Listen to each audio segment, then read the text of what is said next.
everyone, and welcome to Menopause Strategy Sessions, where we have real conversations with experts who help women thrive in midlife. I'm LaVaughn, your cheeky, geeky meno coach, and today I am joined by Miss Ronnie J, who is the founder of Navelle Health, which is an online health platform designed and dedicated for women of color. Welcome, Ronnie. Hi, well, thank you for having me here. Happy Saturday and happy Easter. Happy all of the things. Happy, happy. Yeah. And I'm so glad you're here. I'm so excited to talk to you. And I'm sure our listeners want to know more about Navelle Health. So tell us, how did you start this platform and why? Well, I'll take you back on a little bit of my journey some years ago. I got into my 40s and really I'll go back further than that, my 30s. I started to feel very different. I wasn't sleeping. I was dealing with brain fog, this unexplained weight gain. And at the time, I was just like, what is happening to me? I worked out, I ate right. It was like I was starving myself to lose weight and feel better. And so I started going to the doctor. That was my first experience, like going to the doctor, and I wrote these questions out. And I never forget that doctor told me, she said, I don't have time to answer your question.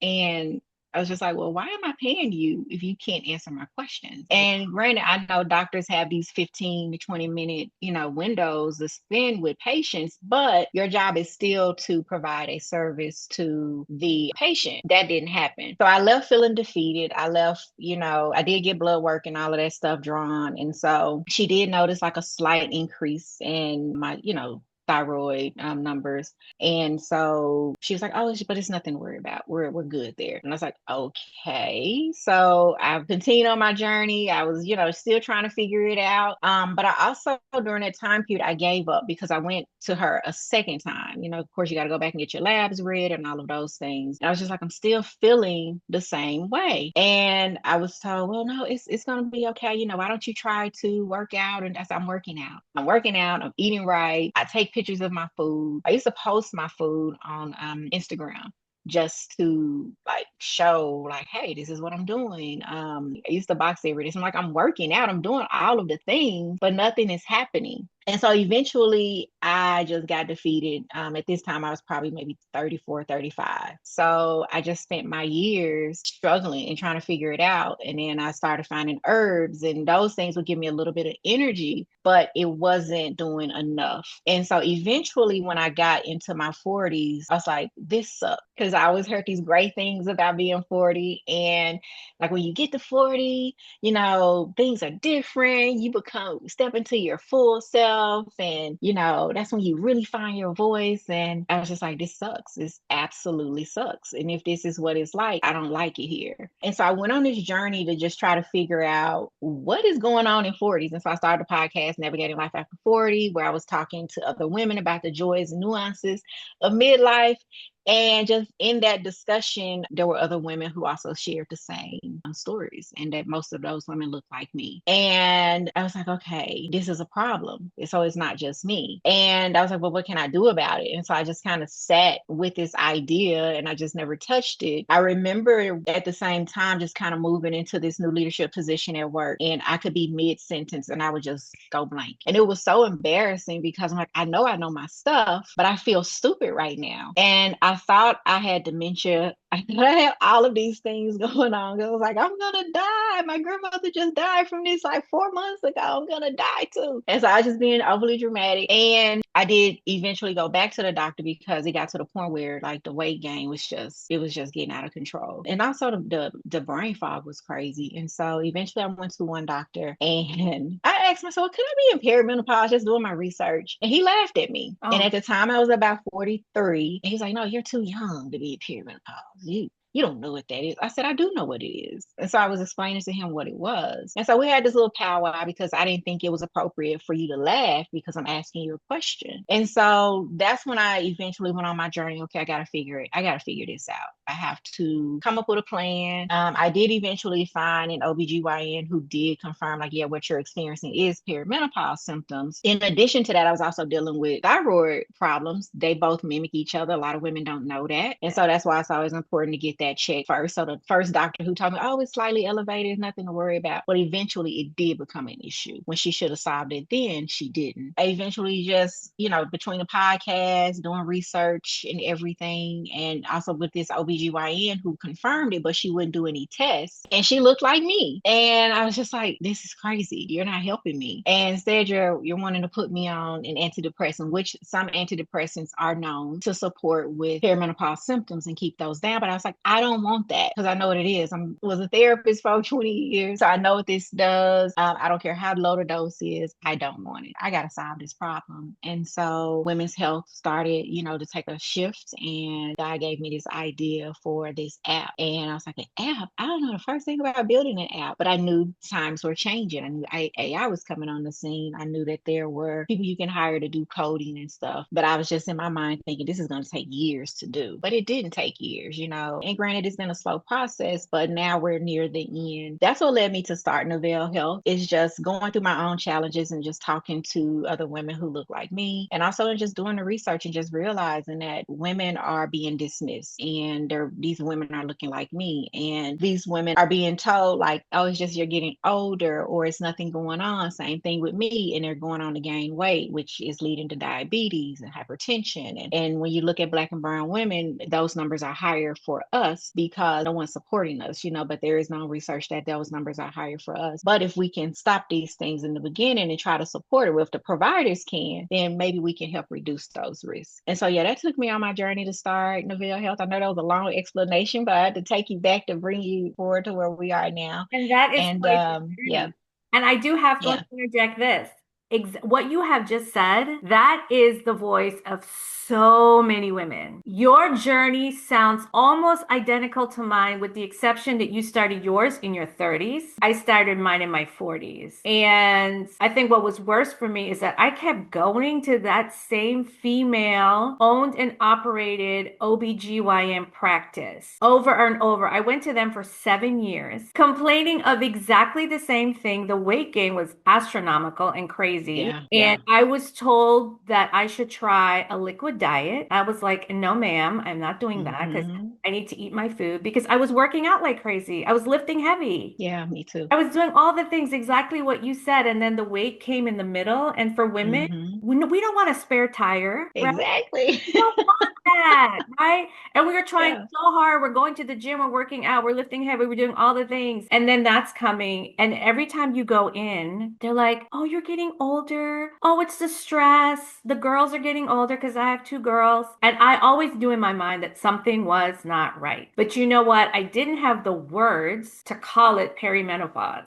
That's what was missing. And so I was not able to put all the pieces together, all of the symptoms together. So I feel like your story is just like so many, many women. So now tell us why Navelle Health came to be. Well, Navelle Health came to be, again, not just from my own experience, but also from the experiences of other women who look like me. And in doing my research, I realized that a lot of what was out there, so when you look at the SWAN study and things of that nature, that those studies don't include us. Correct. And that was purposefully designed like that. And if we're not included in the research, my thought is, well, how do you know how to help us? I wanted to be a part of making sure that our voices were heard and that we do have proper, research, whether it's a white paper or whatever the case may be. I wanted to be a part of ensuring that Black and brown women are a part of that information. And, no shade anybody out here, but a lot of what we see is very much white facing. A lot of the language is very much white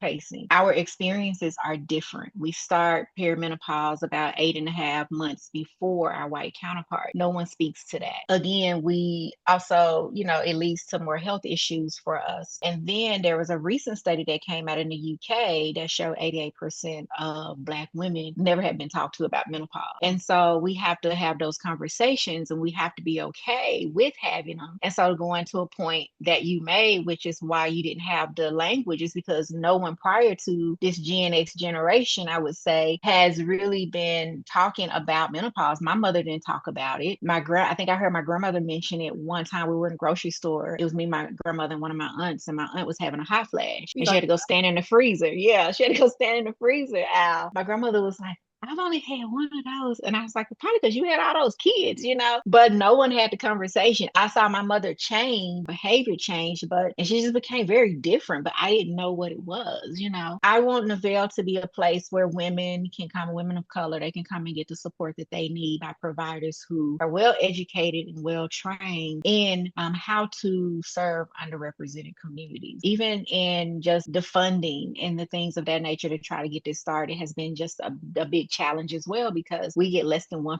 of the funding for these type of things. But if I look at my white counterparts, they're like they're getting it, but they're also speaking to those audiences and they're not speaking to our people. We just have these unique experiences. She could be experiencing irritability or this rage because she's going through perimenopause. No one is really assessing for that. Make sure as many people as educated can be educated on this topic. Many people can support women of color. I want to make sure that we have our safe spaces to talk about the things that impact us, which is part of what Navelle is going to be about. And also like the providers, they look like you and they're well educated, because most people don't know this, but medical doctors do not get a lot of training on menopause when they're going through school. Research on that. The Menopause Society actually has studied that, and I want to say it's less than 2 hours in your regular.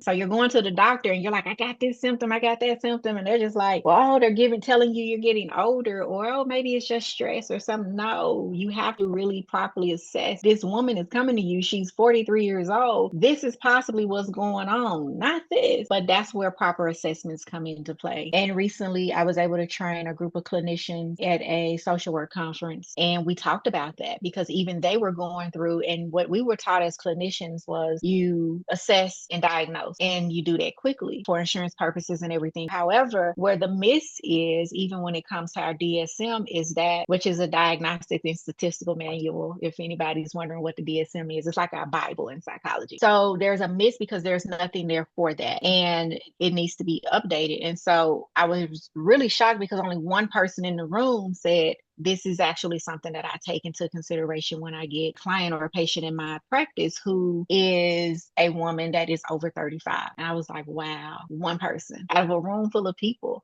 And so I was able to educate them on, these are the things that you look for. Don't jump to conclusions. Instead, this is how you ask these questions so that you can get the information that you need to properly provide the service for this woman, because she might not be dealing with depression. She might just be hormonal. And we've been mistaking this a lot for those other symptoms, medical providers included. Right. And you talked about this a little bit when you were in your 30s and the appointment time. Mm-hmm. You said 15 to 20 minutes, but now it's closer to about 12 minutes. If you're Yeah. going to a doctor here in the United States that typically takes insurance, they're billing, I think, by like 15-minute increments. And so when a patient comes in and typically she has about 10 symptoms, she's probably going to lead with the thing that's giving her the most angst. So she might say, Exactly. Doctor, I can't sleep. Then they latch onto that and they're like, okay, I'm going to treat you for insomnia. And she probably never gets to tell the doctor the 9 other things underneath that, doc, I can't sleep. And so it's also about the system, right? Our patients are not educated. Our doctors only have 15 minutes, now 12 minutes. And it's how we are communicating with each other and that we're missing the gap. So to me, in the education, if a woman comes in and says, I can't sleep,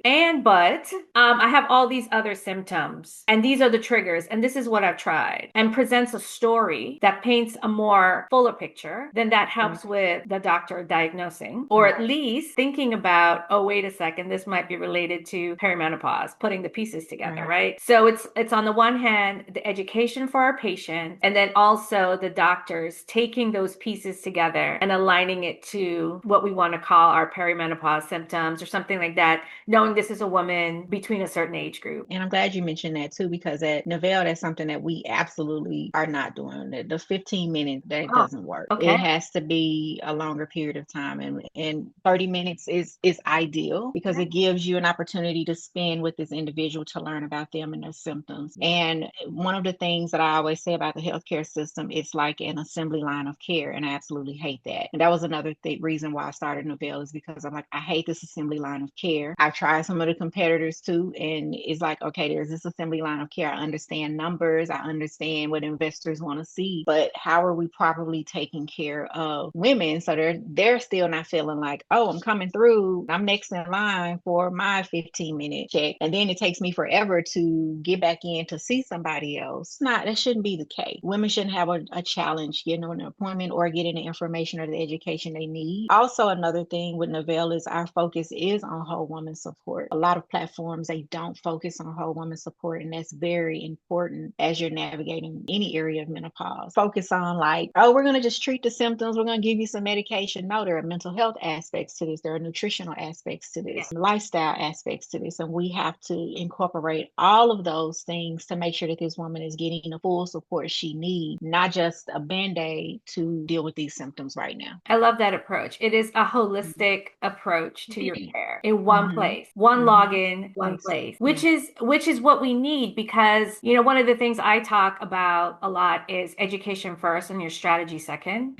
And the strategy that you choose for yourself as a woman going through this journey is going to be very different than anybody else's. But in order to be successful with your strategy, you need the tools, right? So your strategy could be, I need to eat better and get my protein. Okay. So does that mean I also have to go see a dietitian or a nutritionist? And wouldn't that be great if I had some of those tools on one platform, one place, one stop? And it seems like that's what Navelle is doing. Yeah, that is what we're doing. So that I think of it like this. I'm a woman, like I'll be 50 soon. And so I'm thinking like in my mind, I don't want to jump from this platform to this platform to this. Like, and so in talking to other women, that's the same thing. Like, man, I gotta download another app and I gotta try to remember the password.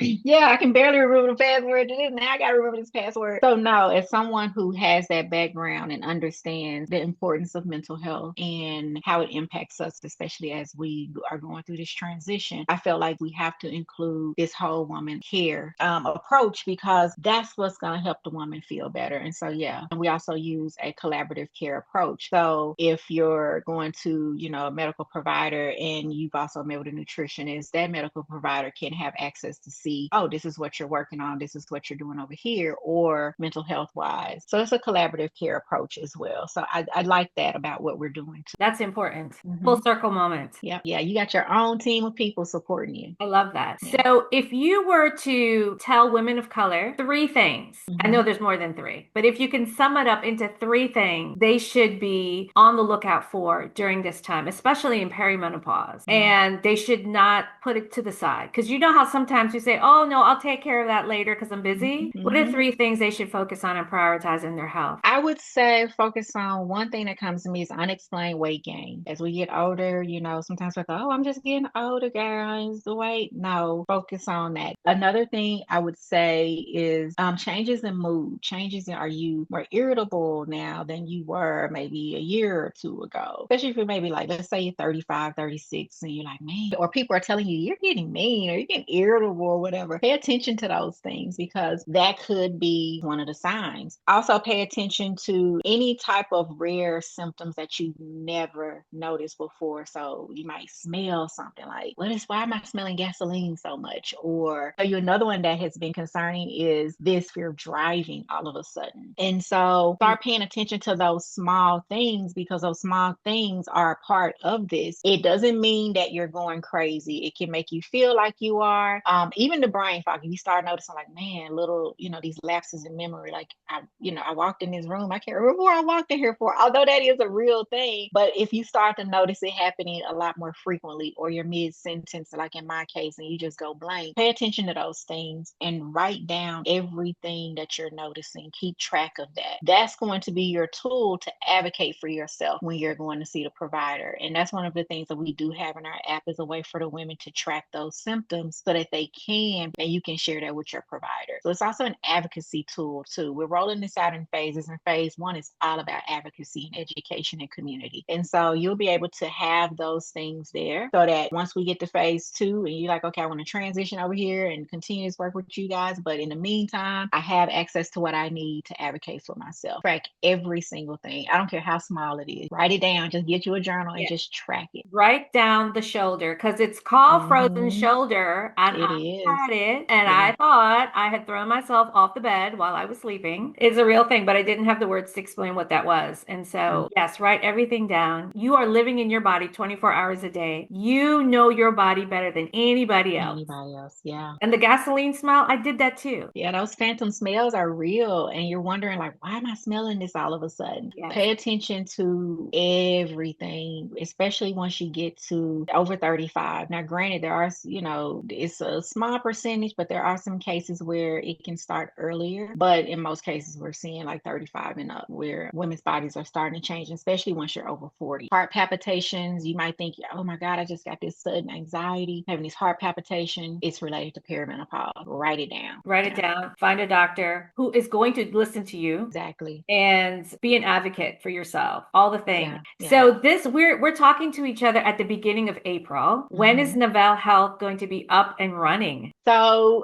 phase 1 is scheduled to launch at the end of April, first part of May. Our founding members, they get access first at the end of this month. I'll also share all of that information with LaVaughn so that she can share so that you guys can have it in the show notes. Yeah, our founding members, they get access first, and then our members that are on our wait list, they get access early part of May. So yeah, at the end of this month, we should be up and going. It's been a labor of love and a journey, and some days it's been tough, but I just been thinking it out because this is something that I feel is needed for our community. And I love that. I love the premise. I love the story behind it. And I think it's absolutely amazing that you have created a safe space for a portion of our underserved community that has been struggling for a very long time to be heard. Yeah. And just to be heard makes the difference. Exactly. Makes all the difference in the world. And so I am so grateful that you went through that and you thought to yourself, you know what? I need to do something to change this. And you are. And I applaud you for that. Thank you. Thank you so much. You're welcome. I love it. Thank you. And thank you for joining us today. I really appreciate the time, the stories, and be on the lookout for Navelle Health. It's going to be rising, and we hope that you get a lot of members and you are building a platform that will enable women to feel comfortable in midlife. And we really love that. So thank you again, Ronnie, for joining us. Thank you for having me. I look forward to staying connected. And also, if you guys have any questions, you can I'll share my information with LaVaughn and you can feel free to reach out. Yes, thank you.